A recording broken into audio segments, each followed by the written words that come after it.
From wooden propellers to invisible stealth jets in just 80 years, fighter jets evolved through 6 distinct generations, each one redefining what's possible in aerial combat.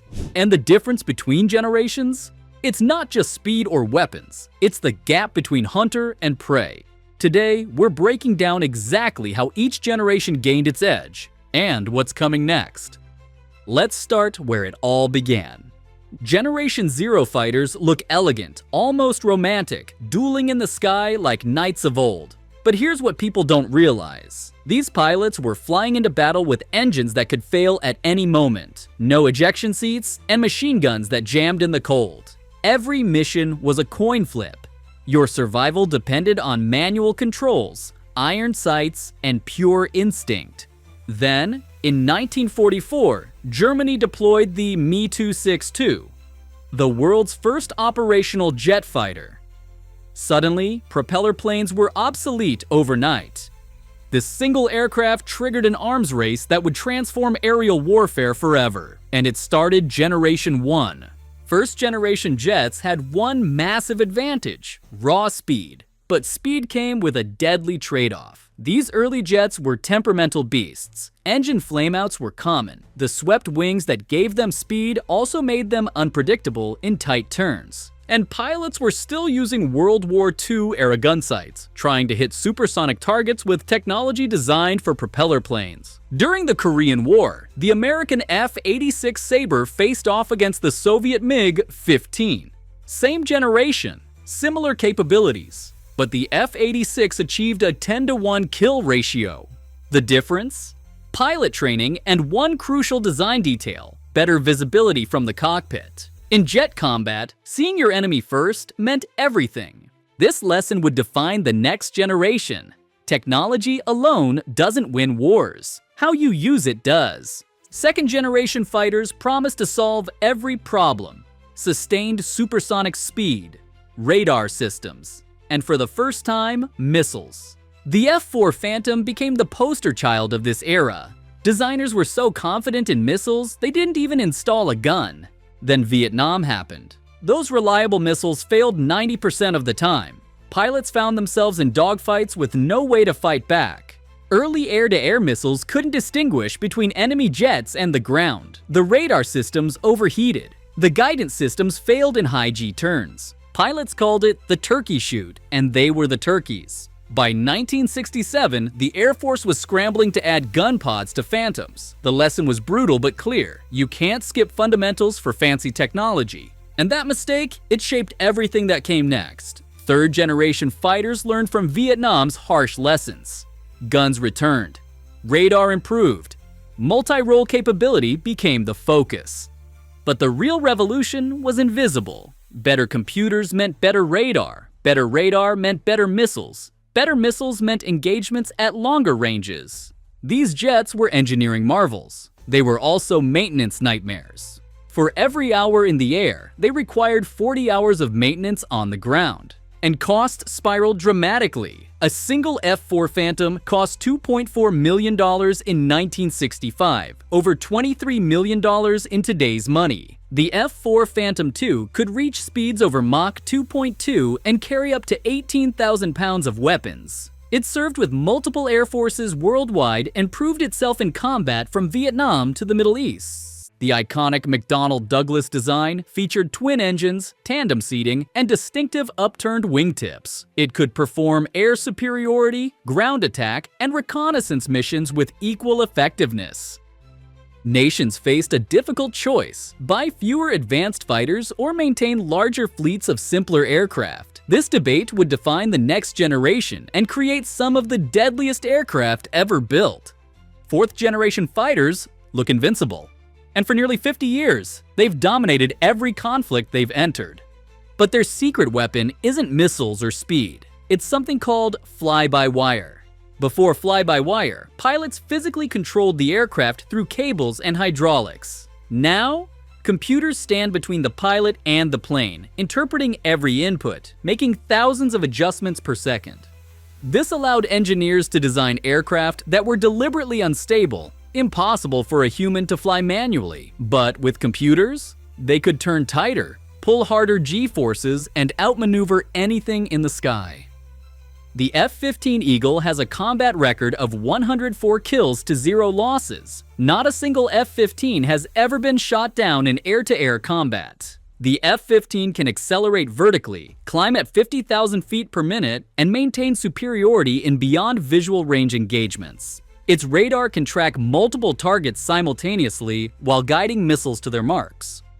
But by the 1990s, these invisible dominators had a problem. Modern radar was getting too good. Surface-to-air missiles were getting too smart. No matter how good your jet was, if the enemy could see you coming from 200 miles away, you were already dead. The solution would require breaking every rule of fighter design, and it would create the most expensive weapons program in human history. Before we get to the stealth revolution, there's an interim generation worth understanding. Generation 4.5. These aren't new designs. They're Generation 4 jets upgraded with 5th generation technology, better radar, reduced signatures, advanced networking. Why? Because 5th generation stealth fighters cost $80 to $150 million each. Generation 4.5 upgrades cost a fraction of that.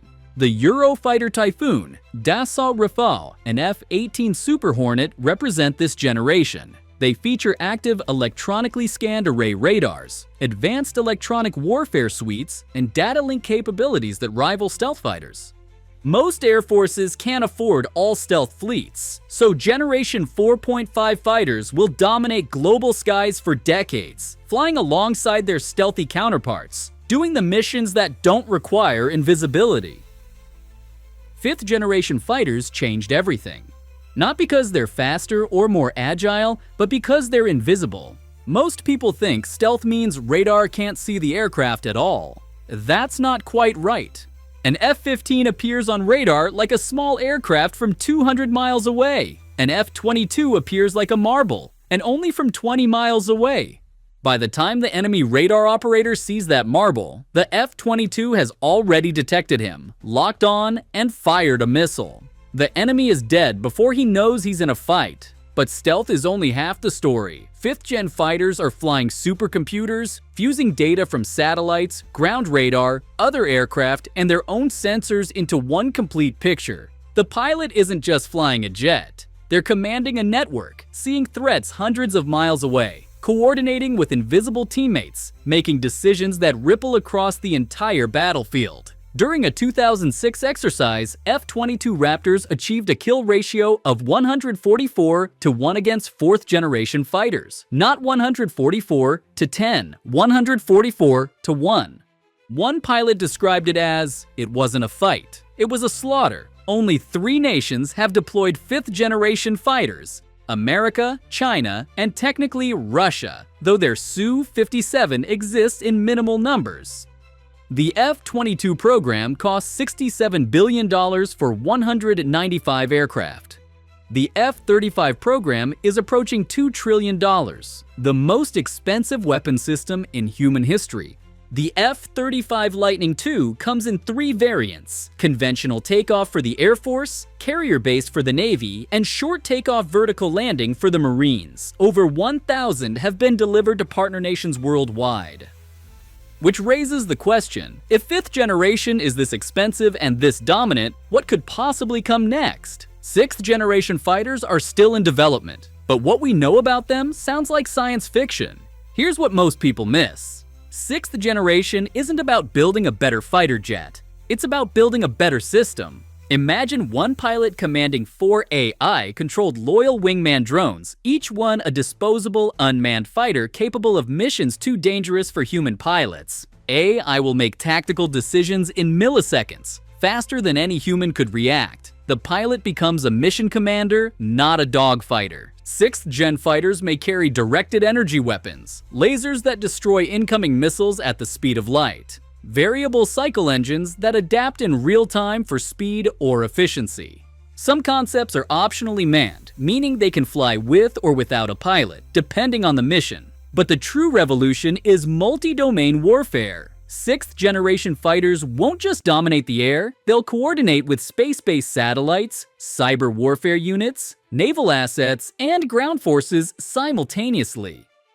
The aircraft becomes a node in a global network, making the entire military more lethal. Programs like the US Next Generation Air Dominance, the British Tempest, and the European Future Combat Air System represent this leap forward. Each promises revolutionary capabilities that remain largely classified.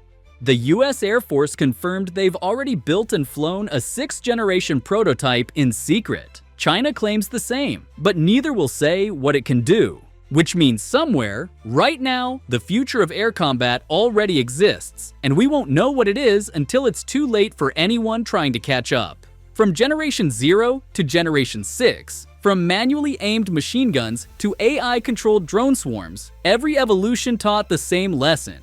In aerial warfare, technological superiority isn't just an advantage, it's the difference between hunter and prey. Right now, the US, China, Russia, Europe, and Japan are all racing to deploy 6th-generation fighters by 2035. And here's the unsettling reality. By the time we see what 6th generation can actually do, 7th generation concepts will already be in development.